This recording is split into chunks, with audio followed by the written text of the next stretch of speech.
Halo teman-teman, jumpa lagi bersama kami Bimbingan Belajar BLC Bright Learning Center. Untuk video kali ini akan dibahas materi pelajaran kimia. Jangan lupa di-subscribe ya. Terima kasih. Pada bab sebelumnya, kita sudah membahas tentang hidrokarbon, subbab alkana dan penamaannya. Nah, video kita yang kali ini, kita akan melanjutkan tata nama alkana khusus untuk alkana rantai bercabang.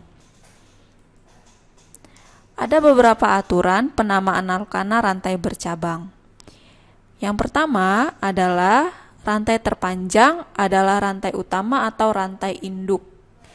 Nah, jadi kalau kita diberi struktur alkana yang panjang atau bercabang, kita harus tentukan dulu yang rantai utama siapa ya.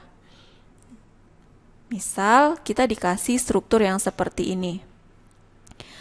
Nah, langkah pertama kita tentukan dulu rantai yang terpanjang yang mana. Untuk menentukan rantai terpanjang itu tidak ada aturan yang pasti. Kita bisa menentukan rantainya adalah dari kiri ke kanan, atau dari kiri ke bawah, atau dari atas ke bawah, atau dari kiri ke atas. Bebas, yang penting dia adalah yang terpanjang. Misal kita tentukan yang terpanjang itu dari karbon yang paling kiri terus ke bawah. Kalau kita hitung, C-nya ada 1, 2, 3, 4, 5, 6. Oke. Tapi kalau kita tentukan yang terpanjang adalah yang lurus saja dari kiri ke kanan. Kalau kita hitung 1, 2, 3, 4, 5, 6, 7. Nah, ada 7 ya induknya, kalau tadi 6. Terus kita coba-coba lagi. Kalau misalkan dari karbon yang bawah terus ke kanan, itu ada 1, 2, 3, 4, 5, 6, 7. Artinya pasti akan sama kalau kita pakai karbon yang di atas ini, karena posisi karbon yang paling kiri, atas, dan bawah itu sama ya kedudukannya, sama-sama akan jadi karbon nomor 1. Pasti memberikan rantai yang panjangnya 7. Terus kalau kita coba dari ujung paling kiri terus ke atas. Ini karbonnya ada 2 di atas. Itu adalah 1, 2, 3, 4, 5, 6, 7 juga. Karena posisi karbon yang ini sama dengan karbon yang 2 ini. Oh, kesimpulannya kita sudah dapat bahwa rantai terpanjangnya adalah 7. Nah, kita bisa tentukan rantai utamanya yang simpel aja ya. Misal kita tentukan yang simpelnya adalah yang karbon yang lurus dari ujung kiri ke ujung kanan. Nah, kita pilih dia adalah sebagai rantai utama atau rantai induk. Yang tidak termasuk ke dalam rantai induk itu disebut dengan cabang. Masih ingat ya? Kita ada beberapa cabang. Pada bab sebelumnya itu kita udah bahas cabang-cabang alkil. Nah, kemudian kalau sudah kita tentukan induk, lalu kita beri nomor rantai utama dimulai dari ujung rantai yang memiliki cabang terdekat. Nah, dari mana kita memberi nomor? Kita bisa saja memberi nomor dari karbon yang paling kiri atau dari yang paling kanan. Yang penting catatannya bahwa cabang-cabang kita harus dapat nomor-nomor kecil atau dari ujung yang paling dekat dengan cabang.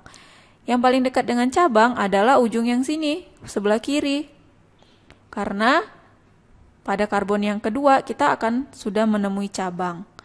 Tapi kalau ujung sebelah kanan kita akan baru ketemu cabang itu ketika di karbon yang ketiga. Sehingga penomorannya adalah yang dari ujung sini ya, kiri. 1, 2, 3, 4, 5, 6, 7. Kita udah tentukan nomor-nomor karbon pada rantai utama. Sehingga kita sudah tahu juga posisi-posisi cabang kita ada di nomor berapa ya. Cabang kita ada cabang metil, terus cabang etil, kemudian ini isopropil. Ya. Kita lihat ya, kita punya cabang metil itu di nomor 2. Ada 2 buah.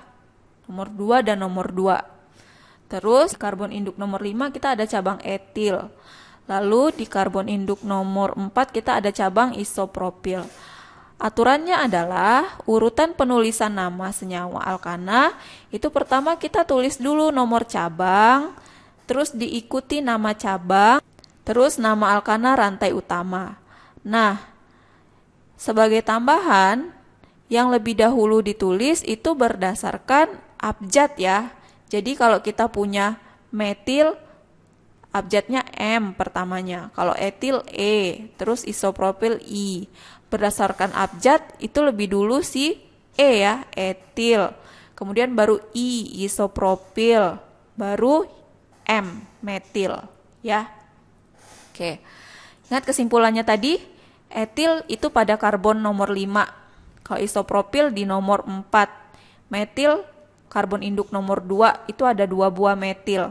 Sehingga kalau kita ikutin aturan seperti ini, kita bisa menyimpulkan namanya 5 etil. Ingat, angka dengan huruf itu dipisahkan dengan tanda strip. Nah, 5 karena etil di nomor 5. 5 etil, kemudian dilanjutkan I duluan daripada M, berarti 4 isopropil ada di karbon nomor 4. 4 isopropil, kemudian metil ada di nomor 2 dan ada 2 buah. Berarti 2 metil heptana. Kalau ikut aturan batas ini, kita bisa nulis seperti ini dulu. Tapi ada aturan lagi. Jika alkana memiliki cabang yang sama lebih dari 1, nama cabang digabung menjadi 1 dan diberi awalan atau jumlah cabang. Nah, awalan itu ada kalau cabangnya berjumlah 2, namanya awalannya di. Kalau cabang berjumlah 3, diberi awalan tri. Kalau cabang 4, diberi awalan tetra. Nah, kalau 5, penta. Kemudian kalau 6, heksa. Kalau 7, hepta. Kalau 8, okta. Kalau 9, nona, dan kalau 10 deka. Begitu ya.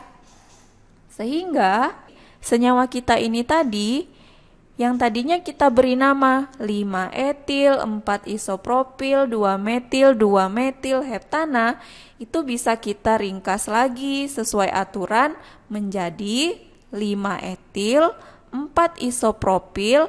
Karena cabang yang sama metil ada 2, digabung jadi 2,2 di. Karena metilnya 2, di metil, induknya 7, heptana. Oke, jadi namanya menjadi 5 etil, 4 isopropil, 2,2 dimetil heptana. Nah, cukup mudah kan teman-teman untuk menamai alkana rantai bercabang? Cukup sekian video kita tentang penamaan alkana rantai bercabang. Untuk golongan hidrokarbon alkena dan alkuna, tunggu di video selanjutnya ya. Terima kasih.